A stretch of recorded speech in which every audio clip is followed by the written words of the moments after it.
welcome back to our channel.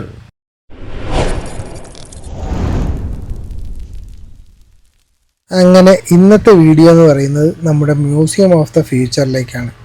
ഞാൻ നമ്മുടെ Emirates tower metro station വഴിയാണ് വന്നത്. അതിലൂടെ ഡയറക്റ്റ് വാക്ക് വേ ഉണ്ട് നമ്മുടെ മ്യൂസിയം ഓഫ് ദ ഫ്യൂച്ചറിലേക്ക്. അതിലെ എൻട്രി എന്ന് പറയുന്നത് ഒരു ഗുഹയുടെ മോഡലിലാണ് കൺസ്ട്രക്ട് ചെയ്തിട്ടുള്ളത്. ഈ വാക്ക് വേ ഡയറക്റ്റ് ചെന്നെത്തുന്നത് മ്യൂസിയം ഓഫ് ദ ഫ്യൂച്ചറിൻ്റെ ഫസ്റ്റ് ഫ്ലോറിലേക്കാണ്. 7 നിലകളിലായിട്ടാണ് museum of the future construct ചെയ്തിട്ടുള്ളത്.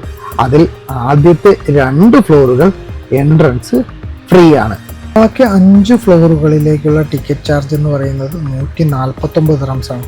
അതായത് നാട്ടിലെ ഒരു 3000 രൂപ. ഇതുപോലുള്ള കിയോസ്കുകളിൽ നിന്നും ഓൺലൈനായിട്ട് നമുക്ക് ടിക്കറ്റ് ബുക്ക് ചെയ്യാവുന്നതാണ്. ഒരു ദിവസം മിനിമം കുറച്ച് ആൾക്കാരെ മാത്രമേ ഉള്ളിലേക്ക് കയറ്റി വിടത്തുള്ളൂ.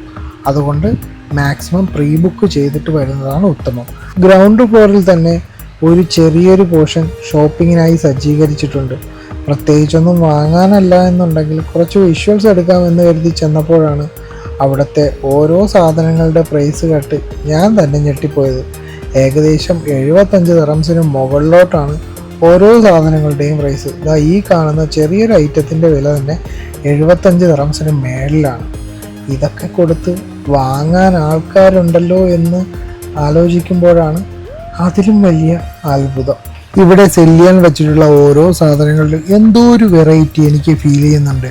അതുപോലെ തന്നെ അവിടെ എനിക്ക് കൂടുതലും കാണാൻ സാധിച്ചിട്ടുള്ളത് ഹാൻഡ് മെയ്ഡ് ആയിട്ടുള്ള സാധനങ്ങളാണ്. അതുപോലെ ഫോട്ടോ ഫ്രെയിംസുകളായാലും ഷെയ്ഖ് മുഹമ്മദിൻ്റെ പുസ്തകങ്ങളായിരുന്നാലും അതുപോലെ ലൈറ്റുകൾ, അതുപോലെ ചെറിയ ചെറിയ രീതിയിലുള്ള കരകൗശല വസ്തുക്കൾ, അതുപോലെ ഡ്രസ്സുകൾ. ഈ ഡ്രസ്സിൻ്റെയൊക്കെ വില കേട്ട് കഴിഞ്ഞ് കഴിഞ്ഞാൽ ഒരു 10 ഡ്രസ്സുകൾ നമുക്ക് എടുക്കേണ്ട വില കൊടുക്കണം ഈ ഒരെണ്ണം വാങ്ങാൻ വേണ്ടി. ചെറിയ രീതിക്കുള്ള ഗ്ലാസ്സുകൾ, ഇതെല്ലാം എനിക്ക് തോന്നുന്നു വെറൈറ്റി സംഭവങ്ങളാണ്. അതായത് ഈ ഒരു ബാഗിൻ്റെ വില തന്നെ 50 ദിർഹംസാണ്. നമ്മൾ മലയാളികൾ നാട്ടിലെ കാശ് കാൽക്കുലേറ്റ് ചെയ്ത് ജീവിക്കുന്നതുകൊണ്ട് പ്രത്യേകിച്ചൊന്നും വാങ്ങാൻ തോന്നിയതുമില്ല. അവിടെ നിന്ന് ഒരു സാധനം വാങ്ങാനുള്ള ആഗ്രഹവും ഉണ്ടായിരുന്നില്ല. അങ്ങനെ നേരെ കോർണറിലേക്കുള്ള ടീ ഷോപ്പുകളിലേക്കാണ് പോയത്. ഇവിടെ ടീ ഷോപ്പിൽ ചായ കൊടുക്കാൻ ആൾക്കാരൊന്നുമില്ല, റോബോട്ടുകളാണ് ചായ കൊടുക്കുന്നത്. പൂമുഖത്തേക്കൊരു ബ്ലാക്ക് ടീ എന്ന് പറയുമ്പോൾ നാളൊരു സമയത്ത് ഇവരൊക്കെ ആയിരിക്കും ബ്ലാക്ക് ടീ കൊണ്ടുതരുന്നത്. അണ്ണൻ അവിടെ നിന്ന് കൈകാട്ടി എല്ലാവരെയും വിളിക്കുന്നുണ്ട്, പക്ഷെ ആരും മൈൻഡ് ചെയ്യുന്നില്ല. അവിടെ നിന്ന് ചായ വാങ്ങിച്ചു കഴിഞ്ഞാൽ ഇവിടെ അത്യാവശ്യം ഷുഗറും കാര്യങ്ങളൊക്കെ ആഡ് ചെയ്ത് ഇവിടുത്തെ ചെയറിലിരുന്ന് ചായ കുടിച്ചിട്ട് അടുത്ത കാഴ്ചകൾ കാണാൻ സാധിക്കും. ഈ ഷോപ്പിൻ്റെ തൊട്ടടുത്ത് തന്നെ നമുക്കൊരു സ്വന്തമായിട്ട് പെർഫ്യൂംസുകൾ ഉണ്ടാക്കാൻ പറ്റിയ ഒരു കൗണ്ടർ ഉണ്ട്. അവിടെ നമുക്ക് അവിടെയുള്ള കൊടുത്ത ഡീറ്റെയിൽസ് ഒക്കെ വായിച്ച് നോക്കിയതിന് ശേഷം നമുക്ക് അവിടെ നിന്ന് പെർഫ്യൂംസുകൾ ഉണ്ടാക്കിയെടുക്കാൻ സാധിക്കും. 50 ml തന്നെ ഏകദേശം 200 ദിർഹംസിന് മേളിലാണ് ചാർജ് വരുന്നത്. അങ്ങനെ അവിടെ നിന്ന് പുറത്തിറങ്ങി ഇതാണ് മ്യൂസിയം ഓഫ് ദ ഫ്യൂച്ചറിൻ്റെ പുറത്തു നിന്നുള്ള വ്യൂ. ഇവിടത്തേക്ക് എങ്ങനെ വരാമെന്ന് ചോദിച്ചാൽ ത്രൂ മെട്രോ, അതായത് എമറേറ്റ്സ് ടവർ മെട്രോ സ്റ്റേഷൻ്റെ എക്സിറ്റ് നമ്പർ 1 എടുത്തു കഴിഞ്ഞാൽ നമുക്ക് മ്യൂസിയം ഓഫ് ദ ഫ്യൂച്ചറിലേക്ക് ഡയറക്റ്റ് എൻട്രി ഉണ്ട്.